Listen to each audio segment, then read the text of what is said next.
Chers amis, Shabbat Shalom, Umvorach, Beshem Hashem, Naaseh Venatzliach. Parashat, Shavua et Parashat de Ekev, 8 mitzvot, mais beaucoup de mise en garde de la part d'Hashem qui nous rappelle que nous avons signé un contrat au Har Sinaï et que ce contrat se doit d'être respecté en nous rappelant le don de la Torah, la faute du veau d'or, les tables qui ont été brisées, la patience incroyable d'Akadosh Baruch Hu et l'amour qu'il nous porte.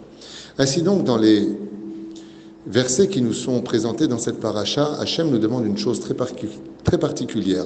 Uma Hachem Elokecha Shwameimar Kim Leira Ul Ahava. Et qu'est-ce que donc l'Éternel, ton Dieu, te demande, si ce n'est que de le craindre, de l'aimer, etc., etc. Et là, on a tous envie de poser une question qui saute aux yeux. Comment puis-je craindre celui que j'aime et comment puis-je aimer si je le crains? Arrête, si je t'aime, c'est un ensemble de choses, et si je te crains, c'est un autre ensemble de choses. Comme le dit d'ailleurs nos Chachamim, eh bien, un Eved Hashem, un serviteur de Dieu, c'est un homme qui sert Dieu dans la crainte. Et un Ben Hashem, et un fils de Dieu, c'est celui qui sert son père dans l'amour.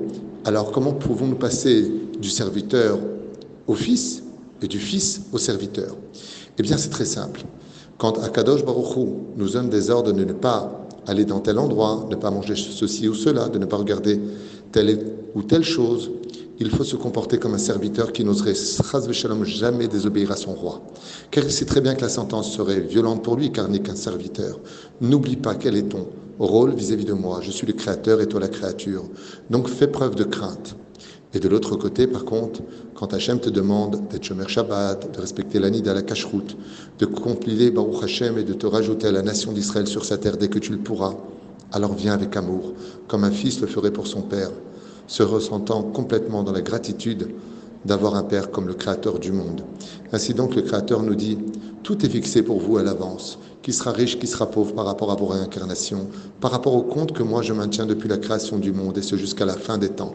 Mais il y a une chose qui appartiendra uniquement à votre présent sur terre et à votre présence sur terre, c'est de m'aimer, de me craindre et de m'aimer.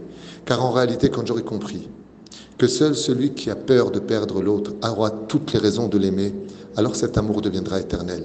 Et si j'ai compris qu'en te craignant, c'est parce que j'ai peur de perdre ton amour, alors j'aurai toutes les raisons de te craindre. L'un ne va pas sans l'autre, parce qu'en réalité, ils ne peuvent pas exister l'un sans l'autre. Et il faut reconnaître que, quand l'amour rencontre la crainte, il faut un enfant.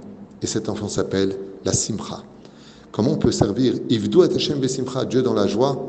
Tout simplement quand je suis Yireh Shamayim, quand je crains de décevoir mon Créateur, et quand je me demande à quel point je l'aime.